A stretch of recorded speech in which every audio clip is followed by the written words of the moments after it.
श्रीमद् वाल्मीकि रामायणे युद्धकांडे त्रिंशः सर्गः। रावण के भेजे हुए गुप्तचरों एवं शार्दूल का उससे वानर सेना का समाचार बताना और मुख्य मुख्य वीरों का परिचय देना। ततस्तं क्षोम्य बलं लंकाधिपतये चराः सुवेले राघवं शैले निविष्टं प्रत्यवेदयन्। गुप्तचरों ने लंकापति रावण को ये बताया कि श्री रामचंद्र जी की सेना सुवेल पर्वत के पास आकर ठहरी है और वह सर्वथा अजेय है। चाराणां रावण श्रुत्वा प्राप्तं रामं महाबलं जातोद्वेगोऽभवत् किंचित् शार्दूलं वाक्यमब्रवीत्। गुप्तचरों के मुँह से ये सुनकर कि महाबली श्री राम आ पहुँचे हैं, रावण को कुछ भय हो गया। वह शार्दूल से बोला, अयथावच्च ते वर्णो दीनश्चासि निशाचर नासि कच्चिद मित्राणां क्रुद्धानां वशमागतः। निशाचर, तुम्हारे शरीर की कांति पहले जैसी नहीं रह गई है, तुम दीन दिखाई दे रहे हो, कहीं कुपित हुए शत्रुओं के वश में तो नहीं पड़ गए।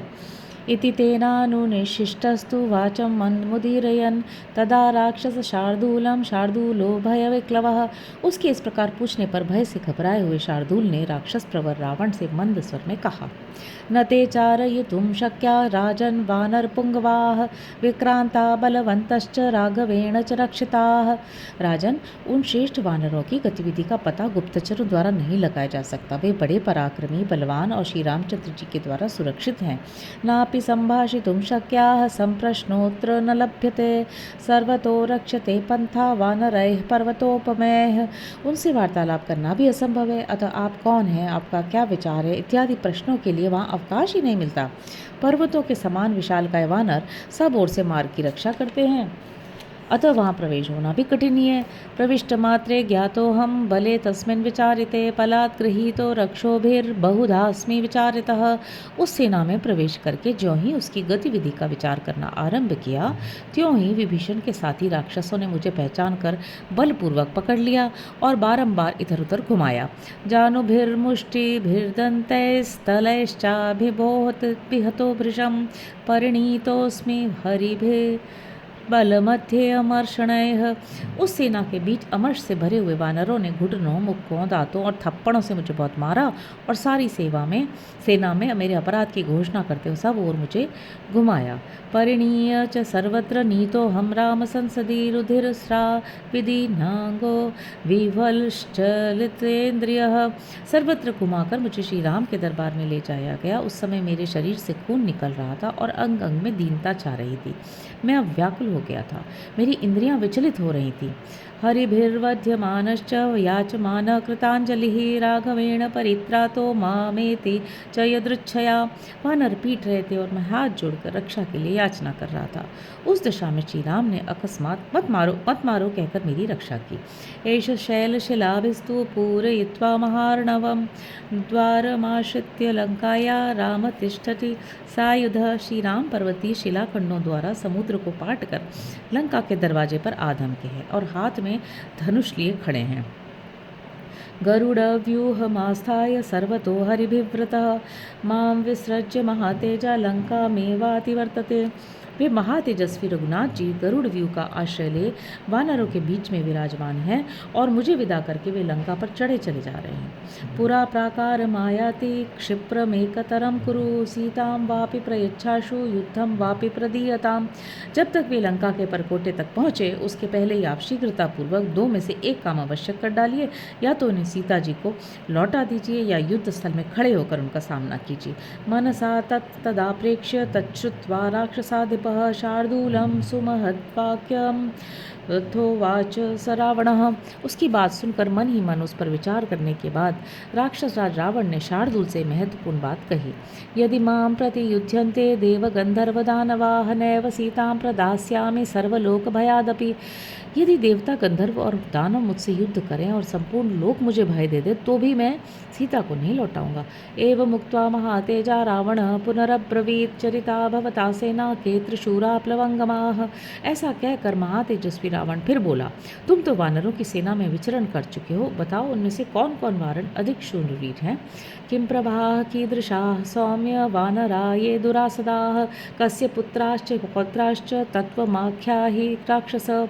सौम्य जो दुर्जय वानर है वे कैसे हैं, उनका प्रभाव कैसा है तथा वे किसके पुत्र और पौत्र हैं राक्षस, ये सब बातें ठीक ठीक बताओ।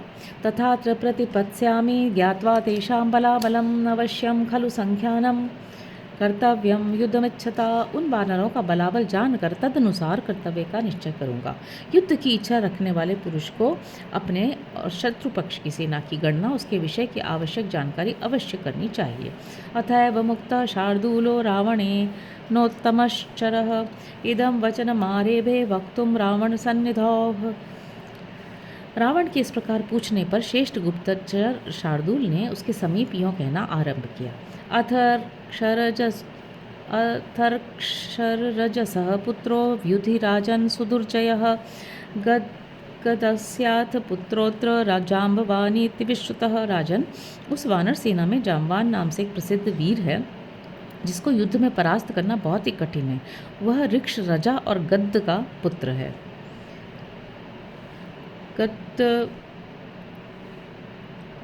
गद्नस्त्यस्याथ पुत्रोऽन्यो गुरुपुत्र शतक्रतोः कदनं यस्य पुत्रेण कृतमेकेन रक्षसां। गद नगद का दूसरा पुत्र भी है जिसका नाम धूम्र है। इंद्र के गुरु पुत्र बृहस्पति का पुत्र केसरी है, जिसके पुत्र हनुमान ने अकेले ही यहाँ आकर पहले ही बहुत से राक्षसों का संहार कर डाला था। सुषेणश्चात्र धर्मात्मा पुत्रो धर्मस्य वीर्यवान सौम्यः सोमात्मजश्चात्र राजन दधिमुखः कपि। धर्मात्मा और पराक्रमी सुषेण धर्म का पुत्र है। राजन, दधिमुख नामक सौम्य वानर चंद्रमा का बेटा है। सुमुखो दुर्मुखश्चात्र वेगदर्शी च वानरः मृत्युर्वानर रूपेण नूनं सृष्टः स्वयंभुवा। सुमुख, दुर्मुख और वेगदर्शी नामक वानर ये मृत्यु के पुत्र हैं। निश्चय ही स्वयंभू ब्रह्म ने मृत्यु की ही इन वानरों के रूप में सृष्टि की है। पुत्रो हुतवहस्यात्र नील सेनापति स्वयं अनिलस्य तु पुत्रोत्र हनुमानिति विश्रुतः। स्वयं सेनापति नील अग्नि का पुत्र है। सुविख्यात वीर हनुमान वायु का बेटा है। नप्ताशक्रस्य दुर्धर्षो बलवानंगदो युवा महेन्द्रश्च द्विविधश्चोभौ बलिनावश्विश्वसंभवौ। बलवान एवं दुर्जय वीर अंगद इंद्र का नाती है।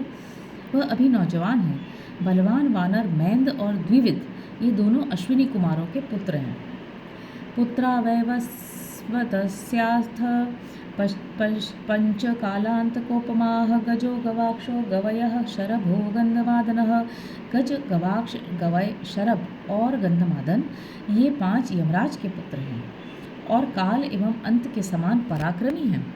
दशवानर कोट्यश्च शूराणां युद्धकांक्षिणां श्रीमतां देवपुत्राणां शेषम नाख्यातुमुत्सहे। इस प्रकार देवताओं से उत्पन्न हुए तेजस्वी शूरवीर वानरों की संख्या 10 करोड़ है। वे सब के सब युद्ध की इच्छा रखने वाले हैं। इनके अतिरिक्त जो शेष वानर हैं उनके विषय में मैं कुछ नहीं कह सकता, क्योंकि उनकी गणना असंभव है। पुत्रो दशरथस्यैष सिंह सिंह संहननो युवा दूषणो निहतो येन खरश्च त्रिशिरास्तथा। दशरथ नंदन श्री राम का श्री विग्रह सिंह के समान सुगठित है। इनकी युवावस्था है। इन्होंने अकेले ही खरदूषण और त्रिशिरा का संहार किया था। नास्ति रामस्य सदृशे विक्रमे भुवि कश्चन विराधो निहतो येन कबंधश्चान्तकोपमः। इस भूमंडल में श्री रामचंद्र जी के समान पराक्रमी वीर दूसरा कोई नहीं है। इन्होंने ही विराट का काल के समान विकराल कबंध का भी वध किया था। वक्तुं न शक्तो रामस्य गुणान् कश्चिन्नरः क्षितौ जनस्थानगता येन तावन्तो राक्षसा हताः। इस भूतल पर कोई भी मनुष्य ऐसा नहीं है जो श्री राम के गुणों का पूर्ण रूप से वर्णन कर सके। श्री राम ने ही जनस्थान में उतने राक्षसों का संहार किया था। लक्ष्मणश्चात्र धर्मात्मा मातंगानामिवर्षभवयस्य वाणपथं प्राप्य न जीवेदपि वासवः। धर्मात्मा लक्ष्मण भी श्रेष्ठ गजराज के समान पराक्रमी हैं। उनके बाणों का निशाना बन जाने पर देवराज इंद्र भी जीवित नहीं रह सकते। श्वेतो ज्योतिर्मुखश्चात्र भास्करस्त्यां संभवौ वरुणस्य पुत्रोथ हेमकूट प्लवंगमः। इनके सिवा उस सेना में श्वेत और ज्योतिर्मुख ये 2 वानर भगवान सूर्य के औरस पुत्र हैं। हेमकूट नाम का वानर वरुण का पुत्र बताया जाता है। विश्वकर्म सुतो वीरो नल प्लवग सत्तमः विक्रांतो वेगवानत्र वसुपुत्र सदुर्धरः। वानर शिरोमणि वीरवर नल विश्वकर्मा के पुत्र हैं। वेगशाली और पराक्रमी दुर्धर वसुदेवता का पुत्र है। राक्षसानां वरिष्ठश्च तव भ्राता विभीषणः प्रतिगृह्य पुरीं लंकां राघवस्य हिते रतः। आपके भाई राक्षस शिरोमणि विभीषण भी लंकापुरी का राज्य लेकर रघुनाथ जी के हित साधन में तत्पर रहते हैं। इति सर्वं समाख्यातं तथा वैवानरं बलं सुवेलेधिष्ठितं शैले शेषकार्ये भवान गतिः। इस प्रकार मैंने सुवेल पर्वत पर ठहरी हुई वानर सेना का पूरा वर्णन कर दिया। अब जो शेष कार्य वह आपके ही हाथ में है। इतिहासे श्रीमद् रामायणे वाल्मीकि आदि काव्ये युद्धकांडे 3 सर्ग। इस प्रकार श्री वाल्मीकि निर्मित आर्ष रामायण आदि काव्य के युद्धकांड में 30वां सर्ग पूरा हुआ। हरि ओम।